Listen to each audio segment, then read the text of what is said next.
don't get the alimony. She refused to.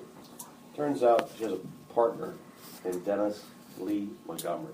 That's the name you got to remember. Easy to remember. That's He's right. a very. I'll sit down with you after. I don't want to try to follow. He's a very genius computer guy.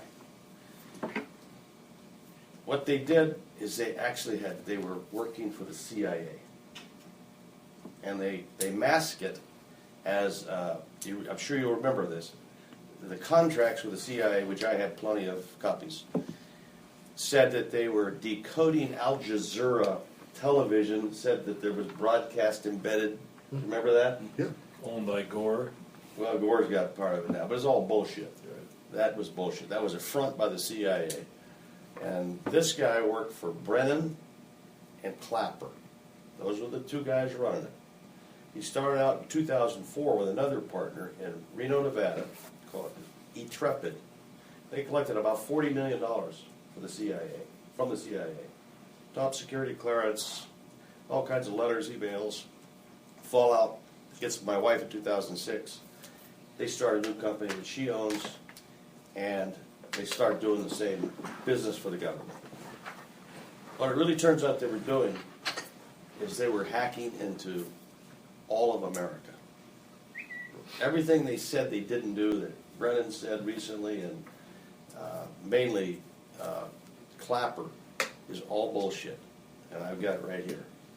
So this guy, during the divorce, it was very contentious, front page Wall Street Journal and all this nonsense. Between you and you. Yeah. Okay. So we accused him publicly, this Montgomery, of hacking into our attorney-client privilege because they knew too much, and we could never prove it. So we took his deposition several times, and something happened very weird. Every time we took his deposition, the head of the civil division, Carlotta Wells, of the Department of Justice would show up with CIA agents. Just show up. Every court appearance. CIA agents. Head of the civil division. I said, Jesus Christ, something's got to be wrong here. So in 2006, when my wife got together with the guy, when he left the first company, he gets a call from a CIA guy named Joe Liberatore, and says, the FBI is going to raid your house in 3 days. They just got a FISA search warrant from the FISA court. So he takes all the hard drives that he made copies of. FBI comes in, raid him. Mike Flynn, the lawyer who's here with me, was representing the guy at the time. They go to court, federal judge says, this is bullshit, throws it out, says, there's obviously something here that we don't know about. And the government came in and imposed a state secret privilege and a protective order in Nevada, because that's where the guy lived. And so they said, anything you did as a government contractor, you can never tell. Well, they were trying to keep the guy quiet from what he really did.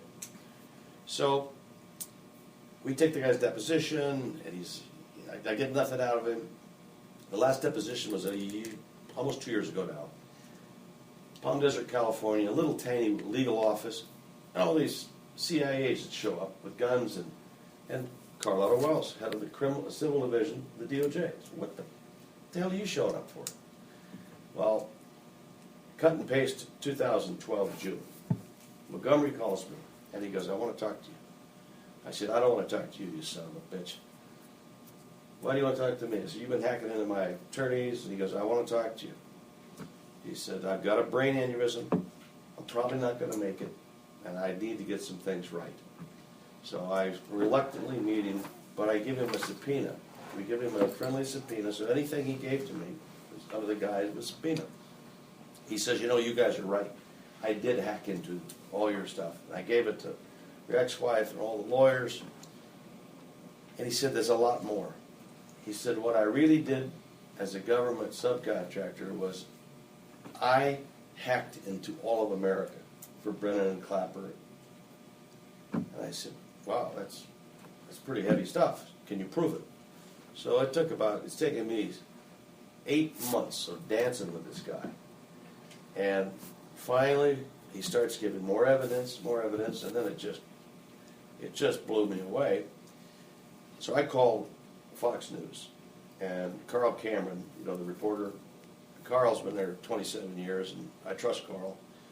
Carl came flying out with his film crew, and they filmed for a week in the last 30 days.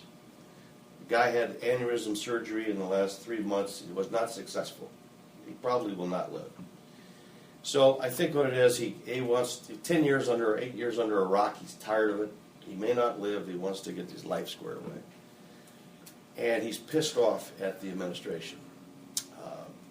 He got a death threat in writing last week.